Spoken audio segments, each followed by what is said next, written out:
Hi guys, it's Tuesday. We're gonna read chapter 9 today. I'm in Judd's room at home. So, there she is. There's Liney. So, gotta change it up a little bit every day, So I have to move all his stuffies to read. But we're in chapter 9 in the epic fail of Arturo Zamora, and the name of the chapter is Keep Calm and Dale, a dialogue.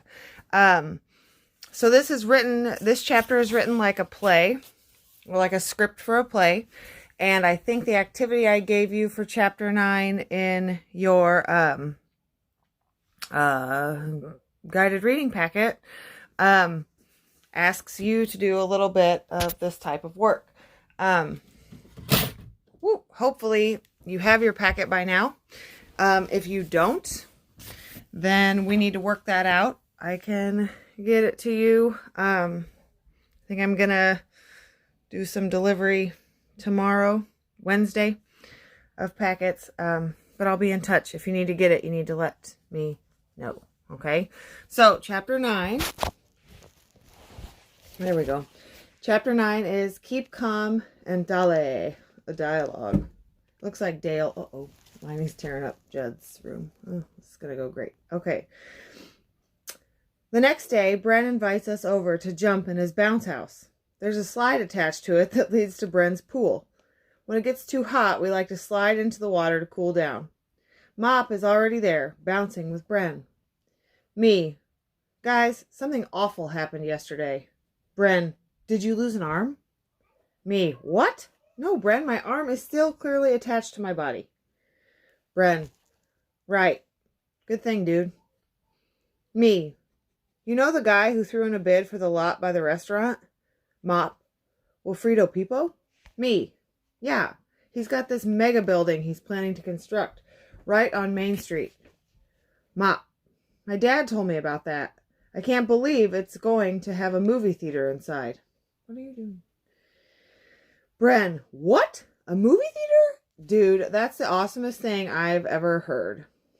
Me. I mean, yeah, that's pretty cool. But there's something really bad about it. La Cocina de Isla isn't in his building plans. If he wins, I think he's going to fight to have La Cocina torn down. Bren jumps back like he has just heard a gunshot. Bren. Who does that perfectly dressed man think he is? Liney. No. Sorry, guys. We have an incident.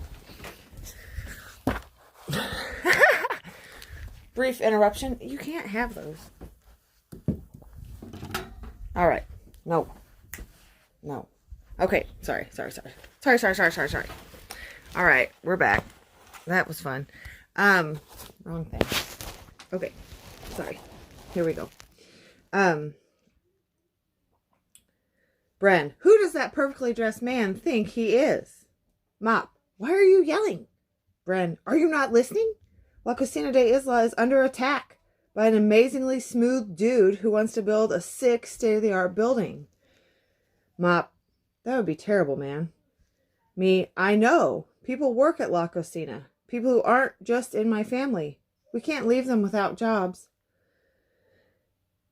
Bren, hold up, bro. They're cooks and waiters. They can find jobs anywhere. I feel blood rush to my cheeks and a sudden urge to tackle Bren. Mop notices and steps between us. Mop, Bren, this is bad news, okay? You should be more sensitive. I know. I don't know. Mop, inspecting Bren's face. Are you crying? Bren, what? No, shut up. Bren acts like an idiot when something scares him. His favorite restaurant in the world is La Cocina de Isla. Where most kids want themed birthday parties at chain restaurants, Bren always wants Abuela's legendary arroz con pollo and La Cocina's famous homemade mint juice. Bren, I'm sorry, dude. I just couldn't stand to see La Cocina go. El restaurante. Mi patria. I mean, we gotta do something. Mop, don't start talking like that again, dude. Bren, like what? Mop, like your pit bull. Bren, man, don't diss me, homie. I'm from the 305. Dale, representar mi gente. Mop, you realize you sound like an idiot, right? Me, guys, focus. What should I do? Bren makes a fist, taps his chest, and extends his arm to fist bump me. Bren, we'll get this, hermano. Mop, why are you doing that? Bren, that's how we do it in Havana. Your mom is originally from Cape Cod, or we fight back. Mop, you are not from Havana. Your mom is originally from Cape Cod, and your dad had family on the Mayflower. Bren, you shouldn't be hating like that, dude. No, it's cool. Mop, how did you find out all this info, Arturo? Me, Wilfredo's office with Carmen. He gave this whole presentation about how the building would be good for the town, and how this is just the beginning. Mop, that sounds ominous, dude.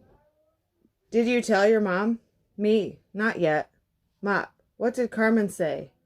Me, she was, Mop and Bren look at me suspiciously.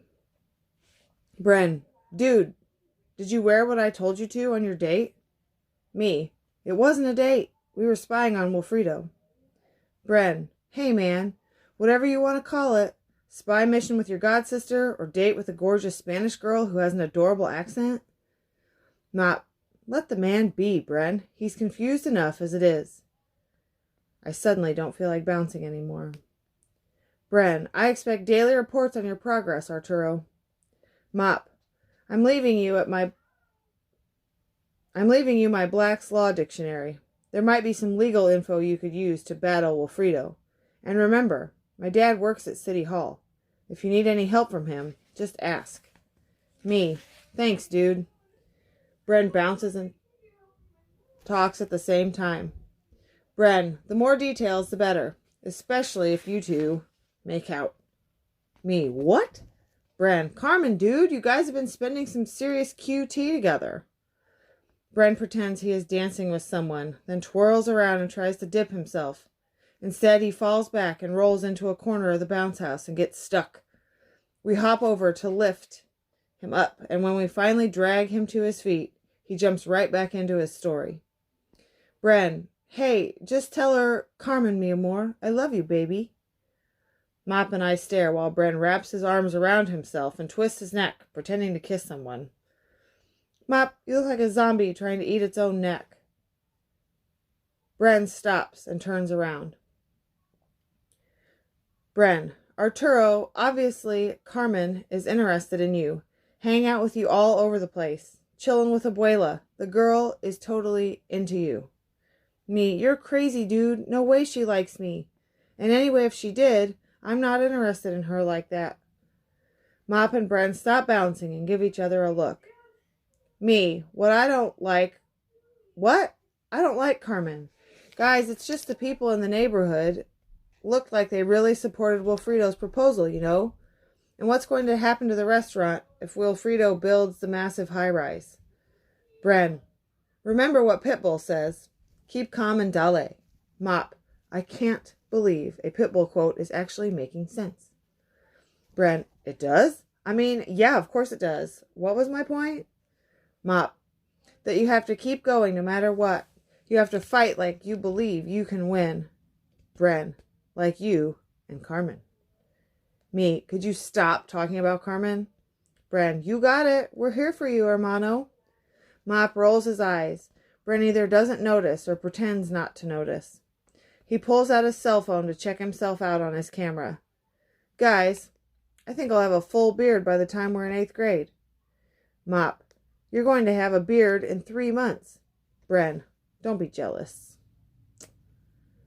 Bren rubs his face quietly and Mop shakes his head. Mop, I wonder why we're friends sometimes. I manage a smile. I'm going to miss them when they leave. The next day I go to Bren's house to say goodbye. Mop is there to hang while his parents get everything ready for the drive north.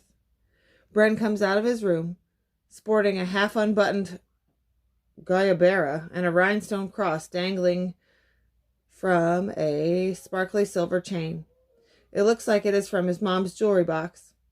Mop's parents eventually pick him up, and they drive off to Withlacoochee River Wildlife Exploration Summer Camp somewhere in Central Florida. Bren's ride to the airport shows up, and as I say goodbye, I get that sinking, empty feeling when someone leaves, but you stay behind. Sorry for the interruptions, kiddos. Tomorrow will be chapter 10. I don't have anything for you to try to figure out today. But I will see you tomorrow.